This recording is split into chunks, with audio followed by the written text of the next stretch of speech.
하나님의 은혜가 함께 하시기를 기도드립니다. 마스크를 끼고 예배 드리시는 분들은 드리시기를 바랍니다. 하나님께서 기뻐하실 줄로 믿습니다. 그렇게도 마스크를 끼면서까지도 예배를 드리는 그 모습을 사랑하시고, 끼지 않으신 분들도 하나님께서 사랑하실 줄로 믿습니다. 하나님께서 마스크가 되셔서 보호하시리라 그렇게 믿습니다. 어떤 경우든 믿음으로 재단하지 말고 우리가 할 수 있는 한 최대한의 방역을 하면서 이 위기를 이겨나갈 수 있기를 바랍니다. 저희 교회에서도 지금 엘리베이터의 모든 버튼을 어제 다 소독을 했고, 이 마이크에 이것까지도 다 소독을 다 마쳤습니다. 그러나 오늘 지나고 나면 또 소독을 할 겁니다. 그래서 바이러스가 공포스럽긴 하지만 그래도 하나님을 향한 우리들의 마음, 이것들조차도 다 없이 하는 그런 것은 아직은 택하지 않습니다.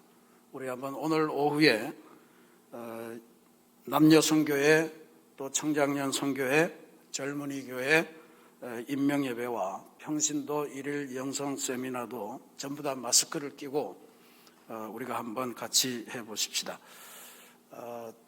온양온천교회 정병환 목사님과 그 교회는 아주 속회 이름을 셀로 바꾸었더라고요. 그러면서 그 셀 모임을 통해서 새로운 인생을 가는 평신도 지도자들이 목사님과 함께 올라오신답니다. 원체는 KTX를 타고 오시기로 했는데 경부선 그 요즘 안 좋잖아요. 그래서 아예 교회 버스로 그렇게 올라오시는, 예배 마치고 금방 올라오신다고 했습니다. 우리가 힘겨운 시절이지만 그래도 하나님의 은혜를 받는 일들은 계속해서 감당하실 수 있기를 바랍니다. 혹여 몸이 안 좋으신 분들은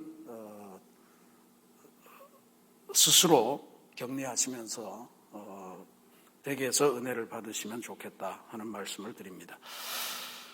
코로나19의 공포를 살아가시는 여러분 모두에게 하나님의 크신 돌보심의 역사가 함께하기를 기도드리겠습니다. 이 시점에서 아마 많은 사람들이 꺼내드는 책이 있는데 그중에 대표적인 관심을 끄는 책은 알베르 까미라고 하는 사람이 1947년에 쓴 페스트라고 하는 소설입니다. 이 소설은 까미가 직접 체험한 사실을 바탕으로 쓴 소설입니다. 알제리에 오랑이라는 항구 도시가 있는데 어느 순간에 쥐들이 픽픽 쓰러지면서 페스트균이 도시를 공격하기 시작합니다. 중세 때 이미 사라져 없어져 버린 균이라 생각했는데 다시 나타나니 도시가 당황하기 시작하면서 무려 10개월 동안 이 도시의 사람들이 그 균과 더불어 사투를 벌이는 장면들을 아주 세밀하게 기록한 책입니다. 페스트균에 직면한 다양한 사람들의 모습이 나옵니다. 공무원, 의사, 성직자, 기자, 이런 등등의 사람들이 자신의 신념을 가지고 도시로부터 균을 없애고 새로운 평안을 찾자 하는 희망을 갖고서 페스트와 싸워나갑니다. 결국은 페스트는 도시에서 다 사라지고 끝끝내 승리를 이루게 됩니다.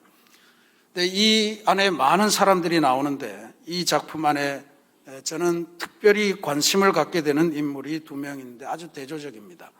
첫 번째 인물은 코타르라고 하는 사람입니다. 이 사람은 사회 부적응자이고 범죄인으로 묘사가 됩니다. 근데 페스트가 온 도시를 공격하고 다들 무서워하고 하는데 이 사람만 마음이 평안하고 기쁩니다. 왜 그러냐 하면 평상시에 사람 대접을 잘 못 받고 살았는데 페스트라는 균 앞에서 자기를 멸시하던 사람도, 자기가 기분 나빠하던 사람도 전부 다 그 앞에서 하나같이 차이점 없이 다들 픽픽 쓰러지기 때문에 오히려 별 수 없구나 하는 마음이 그를 기쁘게 합니다. 사회의 여러 가지 어려움 속에서 도시 전체가 하향 평준화되니까 그 사실을 즐기는 거예요.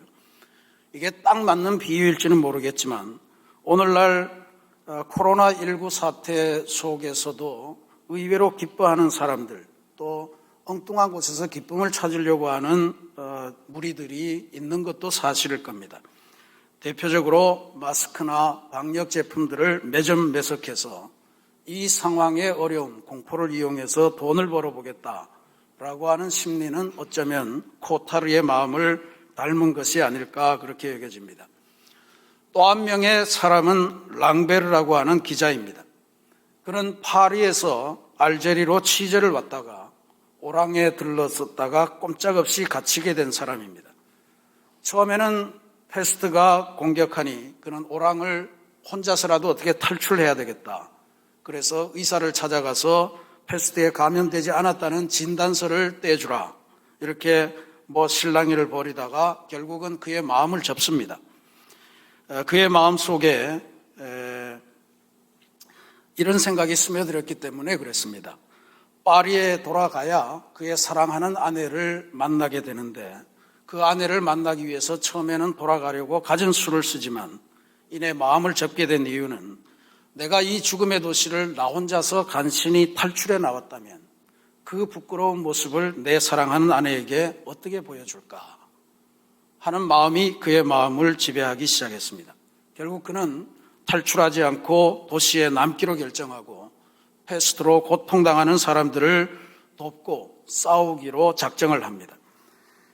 이 소설에서는 많은 사람들이 죽음을 당합니다. 그러나 페스트가 사라진 오랑시를 랑베르의 아내가 파리에서 찾아와서 랑베르와 만나는 장면이 마지막입니다. 까미가 이 소설을 통해서 말하려고 했던 내용을 우리가 짐작은 할 수 없지만 이 부분이 핵심이 아닐까 이렇게 생각을 해봅니다. 인간은 온갖 불행으로 감당할 수 없을 만큼 공격도 당하고 어려움을 겪고 그것이 까미가 경험했던 2차 대전의 참상이든 아니면 패스트균으로 파괴되고 있는 오랑시이든 우리들의 인생의 모습입니다.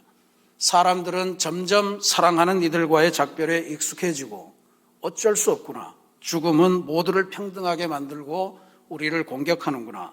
절망하고 있을 때 이게 끝이 아니야. 희망을 갖고서 이웃을 위한 사랑으로 끝까지 싸우는 사람들을 통해서 새로운 세상이 열린다고 하는 것을 보여주려고 하지 않았나. 그렇게 저는 생각해 봅니다.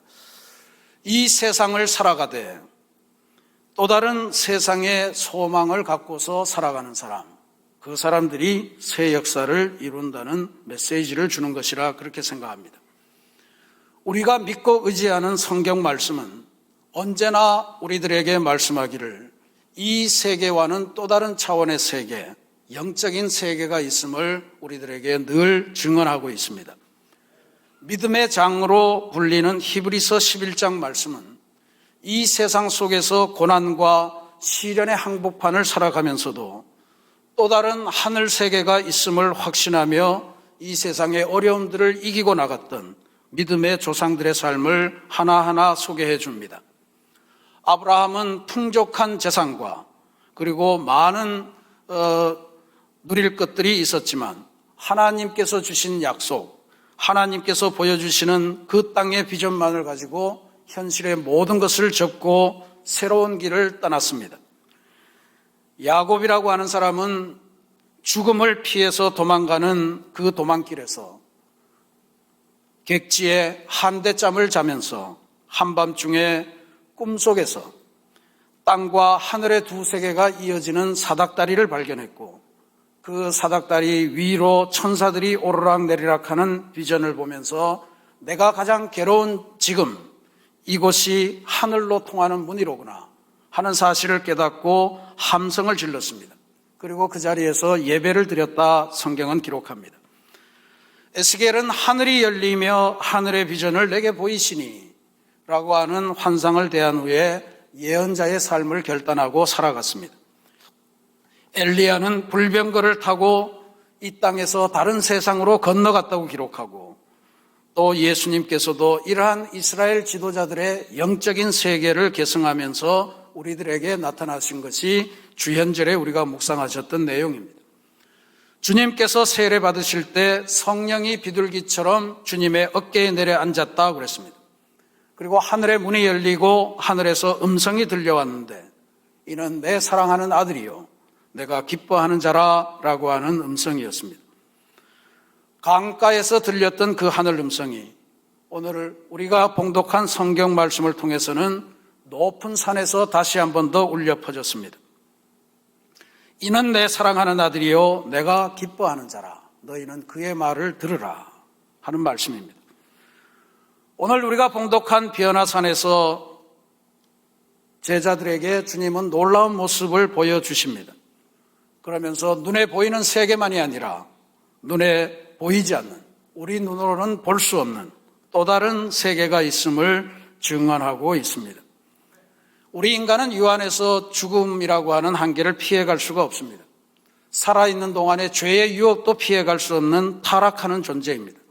그러나 하나님께서는 이러한 우리의 모습이 최종의 모습이 아니라고 하는 것을 알려주듯이 영적인 세계가 있고 그 세계에 기쁘고 복된 삶을 사는 것이 가능하다는 것을 알려주시기 위해 주님을 통해서 변화산의 놀라운 사건을 우리에게 보여주신 것이라 저는 그렇게 믿습니다. 오늘 우리가 봉독한 하나님의 말씀은 우리 모두가 잘 아는 이야기입니다. 예수님께서 특별히 친애하신 세 제자 베드로와 안드레와 야고보 세 제자를 데리시고 주님께서 높은 산에 올라서 경험한 사건을 의미합니다. 주님께서 이들과 함께 높은 산에 오른 것은 다른 제자들과는 달리 이들에게 보여줄 특별한 무엇이 있었기 때문일 겁니다. 주님이 그 산에서 지금까지의 모습과는 전혀 다른 모습으로 변화했다 해서 그 산 이름을 우리들은 통상 변화산이라고 부릅니다만 그거는 고유한 이름이 아니죠. 아마 높은 산이라고 했으니까 갈릴리 북쪽 지역의 가장 높은 산, 헐몬산이 아니겠는가 성경학자들은 추정합니다. 무엇이 됐든 그게 그렇게 중요한 건 아닙니다. 그런데 오늘 2절 말씀에 변형되사라고 하는 구절이 나오는데 이 구절은 중요합니다. 변형되다라고 하는 것은 수동태입니다. 예수님께서 스스로 변신술을 발휘해서 변화되셨다는 뜻이 아니고 누군가에 의해서 바뀌셨다라고 하는 말입니다. 당연히 이 누군가는 하나님입니다. 하나님께서 예수님의 모습을 변형시켜 주셨다라고 하는 것을 알려주는 말씀이에요. 제자들이 예수님의 변화된 모습을 두 가지로 마태는 기록합니다. 첫 번째는 얼굴이 해같이 빛났고 옷이 희어졌더라 하는 이야기입니다. 얼굴이 해같이 빛났다라고 하는 것은 하나님을 영접하는 사람들에게 나타나는 고유한 표현입니다. 구약에서는 대표적으로 모세가 하나님에게서 십계명을 받고 내려왔을 때 그의 얼굴에 광채가 났다. 성경은 기록합니다. 얼굴에 광채가 나니 그 옷에 그 광채가 배어서 옷이 아주 희게 보였다 하는 것을 이야기하는데 이게 얼마나 희어졌는지 마가복음에서는 도저히 언어로는 설명할 수가 없다 하는 표현으로 이렇게 기록합니다. 세상에서 빨래하는 자가 그렇게 희게 할 수 없을 만큼 희어졌더라. 어떤 세탁제를 갖고도 나타낼 수 없는 깨끗한 모습, 순결한 모습, 그것이 바로 변화하신 예수님에게서 나타나신 징표였습니다. 얼굴에 광채가 나고 그 광채에 의해서 옷이 세상에 있을 수 없는 색깔과 깨끗함과 순결함으로 도저히 사람이 범접할 수 없는 그러한 광채를 나타내 보였다라고 하는 것일 겁니다. 또 제자들의 눈에 보인 변화된 모습이 있었는데 놀랍게도 그렇게 변화된 예수님이 혼자 계셨던 게 아니라 민족의 신앙의 거장이었던 모세와 엘리야와 함께 서 있었고 함께 대화를 나누셨더라 하는 이야기입니다. 제자들이 어떻게 모세와 엘리야를 알아보았을까? 이거는 영원한 의문입니다. 사진이 있었던 것도 아니고 초상화가 발달했던 시절도 아닙니다. 그 사람들이 나는 모세요, 나는 엘리야라 하는 이름표를 달고 있었던 것도 아닌데 이들은 이미 영의 세계를 진입한 것이라 그들을 한눈에 모세요, 엘리야로 알아봤던 것이라 그렇게만 생각할 수 있습니다. 어쨌든 이들은 이 모습을 보면서 너무너무 기뻤던 것 같습니다. 그래서 너무 좋아서 베드로가 이런 고백을 합니다. 주여, 우리가 여기 있는 것이 좋사오니 만일 주께서 원하시면 내가 여기서 초막셋을 짓되 하나는 주님을 위하여, 하나는 모세를 위하여, 하나는 엘리야를 위하여 하리이다. 정말로 아름다운 신앙 고백처럼 들립니다. 그러나 이 말씀을 기록하는 마태는 이것에 대해서 예수님의 평가를 담지 않습니다. 다만 그 순간에 하늘에서 또 다른 역사가 나타나서 이 말이 가려졌다 하는 것을 보여줍니다. 하늘에서 빛난 구름이 이 광경을 가리면서 하늘에서 음성이 들려옵니다. 이는 내 사랑하는 아들이요 내 기뻐하는 자니 너희는 그의 말을 들으라 하는 말씀입니다. 이 변화산의 사건은 마태와 마가와 누가가 공히 기록하고 있는 그런 말씀입니다. 그런데 유독 마태만이 이 사건을 기록하면서 시작 부분에 엿새 후에라고 하는 사건의 발생 시점을 언급합니다. 도대체 엿새 전에 무슨 일이 있었다는 이야기일까요? 그것은 오늘 말씀 이전에 16장에 잘 기록되어 있습니다. 가이사랴 빌립보라고 하는 곳에서 주님께서 도대체 사람들이 나를 누구라고 하느냐, 너희들은 나를 누구라 하느냐 하는 질문에 베드로가 기가 막힌 고백을 합니다. 제자들 중에 처음으로 메시아에 대한 고백을 하는 위대한 역사입니다. 주는 그리스도시요 살아계신 하나님의 아들이십니다. 이 고백이 주님을 너무 기쁘게 했습니다. 그래서 주님께서는 엄청나게 칭찬하시고 이제부터 이 고백 위에 하나님의 교회를 세울 것이며 너는 이제부터 천국의 열쇠를 내가 준다 라고 하는 칭찬을 받았던 것이 바로 엿새 전에 있었던 일입니다. 그런데 그 일만 있지 않았어요. 이 칭찬을 하고 천국의 열쇠를 준 다음에 주님께서는 이런 말씀도 하십니다. 내가 이제는 십자가에서 죽고 사흘 만에 다시 살아나야 되는 부활의 길을 가야 된다 하는 말씀을 주시자 베드로가 또다시 맞고 났습니다. 그리 마옵소서 이 일이 결코 죽게 미치지 아니하리이다. 주님의 길을 막아 나섰기 때문에 방금 천국의 열쇠를 받고 그렇게 칭찬을 받던 베드로에게 주님께서는 사탄아 내 뒤로 물러가라 라고 하는 엄청난 꾸중에 직면합니다. 종합해 보면 예수님께서 가시는 길이 있는데 베드로가 자기 생각과는 다른 그것에 대해서 저항하는 것이 서로 충돌하는 과정이다 이렇게 볼 수 있습니다. 이게 엿새 전에 있었던 이야기입니다. 제자들은 예수님을 다 한순간에 따라 나섰지만 그들 마음속에는 예수님을 통해서 자기가 이루고자 하는 자기가 가고 싶은 길들이 하나씩 다 있었던 것 같습니다. 그런데 예수님께서 세월이 가면서 점점 하시는 말씀이 자기들이 마음속에 담은 그 길과 다르게 느껴지기 때문에 마음속에 갈등이 왔던 것 같습니다. 그래서 제자들을 대표해서 성격이 가장 급한 베드로가 주님 도대체 어쩌려고 그런 말씀을 하십니까? 주님을 따르기 위해서 모든 것을 버린 우리들은 어떻게 하시고 주님께서 그 우리들을 버리시는 길을 가시려고 합니까? 이렇게 항의하는 장면입니다. 이것은 베드로만이 아니라 오늘 우리들이 신앙생활할 때도 너무나도 익숙하게 경험하는 현실입니다. 주님의 길을 내가 따르는 것이 신앙생활인데 우리들은 너무나도 종종 나의 길을 주님께서 따라와 주시기를 요구하고 강요하고 기도하는 신앙생활을 합니다. 그런데 이런 우리들을 향해서 변화선에서는 다시 한번 하나님께서 하늘 음성을 통해서 예수님께서 제자들의 말을 듣고 가는 것이 아니려 제자들이 주님의 말을 들어야 함을 선명하게 알려주신 것입니다. 너희는 그의 말을 들으라. 이렇게 보면 베드로가 고백한 주님 여기가 좋사오니 여기다 초막셋을 지어서 하나는 주님을 위해 하나는 모세를 위해 하나는 엘리야를 위해 짓고 한번 잘 살아봅시다 라고 하는 고백은 아름답고 위대한 신앙 고백이 아니라 오히려 주님의 길 대신에 자기의 길을 가고 싶어하는 인간의 연약하고 이기적인 모습을 대변하는 것이다 이렇게 볼 수가 있습니다. 그러니 오늘 신앙생활하는 우리 모두는 하늘에서 들려왔던 변화산의 음성 너희는 그의 말을 들으라 하는 이 말을 귀담아 들어야 됩니다. 우리의 신앙생활에서 주님께서 주신 환상이 중요하지만 그 환상을 우리들의 이기적인 관점으로 해석해서는 안 된다는 이야기입니다. 너희는 주의 말을 들으라, 그의 말을 들으라. 이것이 변화산의 핵심적인 말씀입니다. 이 말씀을 들려주시고 하나님께서는 또 다른 환상을 보여주시는데 그게 8절 말씀입니다. 제자들이 눈을 들고 보매 오직 예수 외에는 아무도 보이지 아니하더라. 오직 예수 외에는 아무도 보이지 아니하더라.